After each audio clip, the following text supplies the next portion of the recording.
This whole week has in many ways been a workshop about different kinds of ethical curation, right? About different ways of thinking about objects from a moral or ethical point of view. And that's really part of our responsibility as curators and as scholars, in thinking about what kind of positive change can we hopefully make in the world through the objects and interpretations and arguments that we are putting out there. Right? There are lots of different directions a curator could go in with that object. And I think we have some strong feelings about what might be better ways to go in than others, what might be more ethical according to certain perspectives on the world than others, in terms of thinking about that object.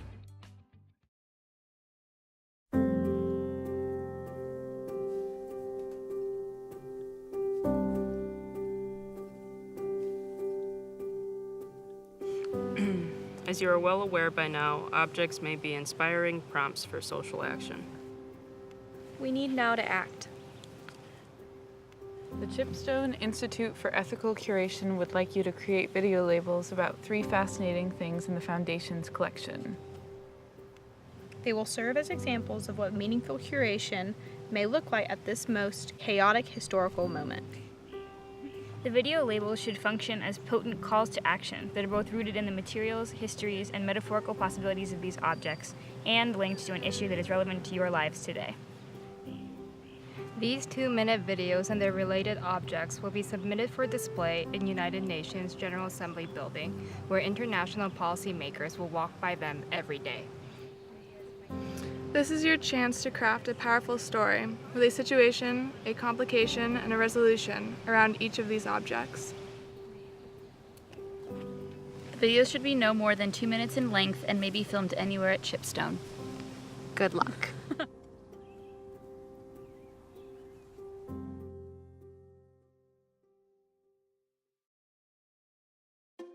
Well, maybe you guys should talk more about how you're defining the kind of work this table makes possible, right? Because it's, I'm gonna let you guys talk some more about that, and I'll come back if you have questions. Okay. Because like I don't know, like I know this board usually when you have this kind of thing, you either like draw on it or like work on this. But to me, like I can't imagine myself using this board like on top, just because like if you put so much weight on this, it's just the drawer isn't just so stable. Like. But imagine it almost as a desk if you pulled it into a chair.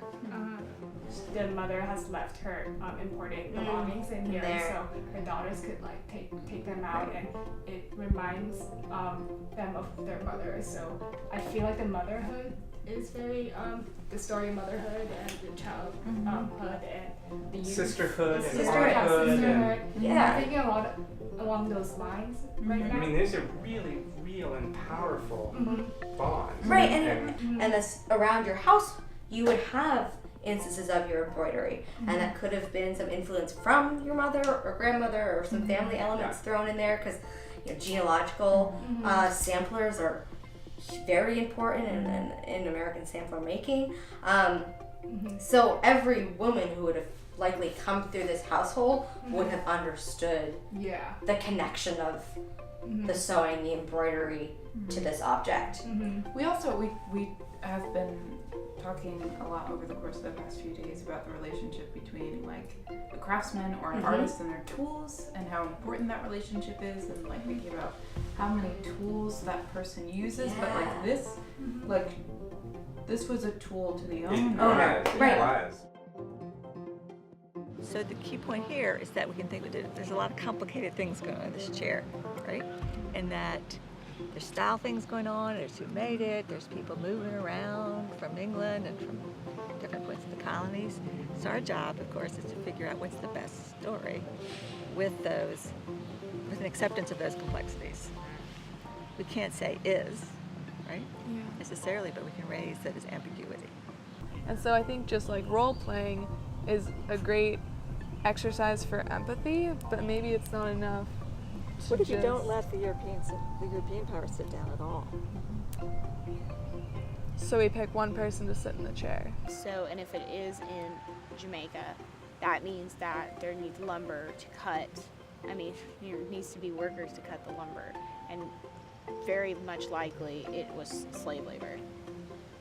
So slave, even if a slave may not have been making the chair itself, the labor from which the wood came from was unethically sourced. I wonder if, like, let's say there were a situation sort of like the Thomas Jefferson chair for Hemmings again, right?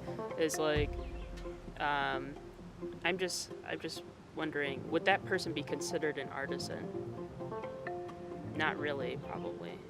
Not in the time period. They wouldn't have been recorded as an artisan. You know what I'm saying? On a metaphoric level, when we have to connect it, you can only get mahogany in the Caribbean islands. So you can make the comparison that the wood from which this chair is made is Jamaican. It's Jamaica. And colonial powers taking it and changing it into a form that they seem fit.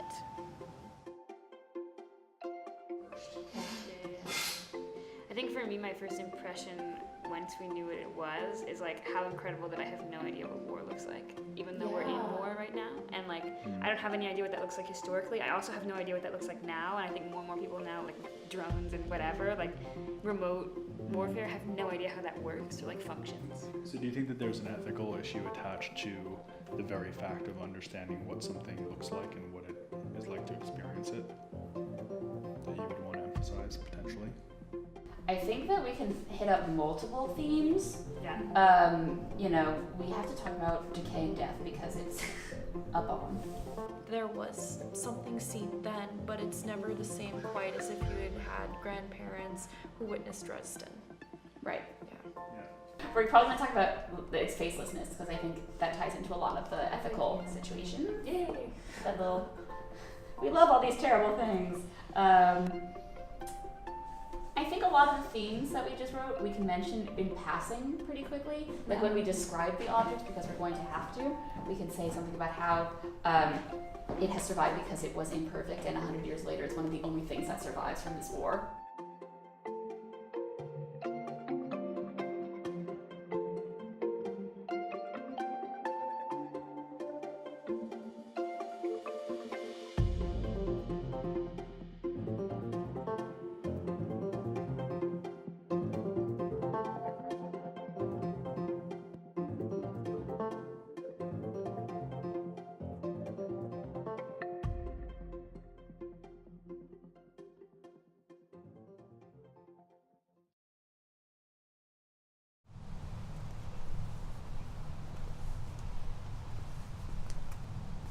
This woman's work table was used by a privileged white woman in late 18th century Massachusetts.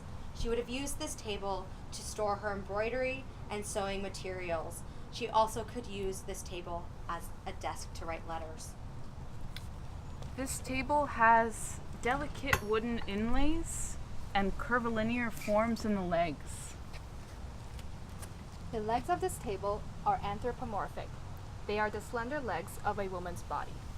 Underneath the table lays the pouch that represents the torso and the womb. The detailed and laborious elements of the design imply the skill of the craftsman and the privilege of the owner. In addition to this craftsmanship, there are locks at each drawer. The woman who owned this table held the key. And she controlled what she wrote.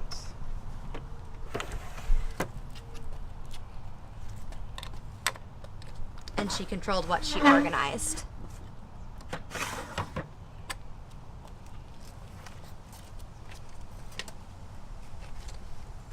She controlled what she created. And this desk provided her with a platform to write and to organize and to create. All women need access to the resources that allow them to write, organize, and create freely.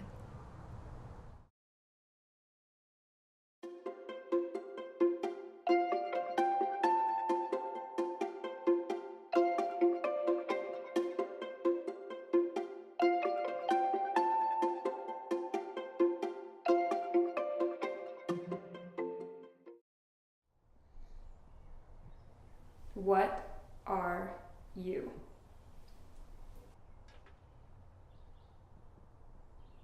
During World War I, in the fields of New Jersey, U.S. military pilots dropped terracotta dummy bombs. This was done as target practice, a harmless tactical exercise. Weak charges were applied to the bombs, which were filled with flour or plaster, so that the target area would be marked. A century later, this dummy bomb survives intact. In contrast, millions of people did not survive the conflict. Today, this object is largely unrecognizable to us, perhaps as unrecognizable as contemporary warfare technology. There is a reason for this. War is often obscured to those who initiate it. In 100 years, will people think of drones as works of art?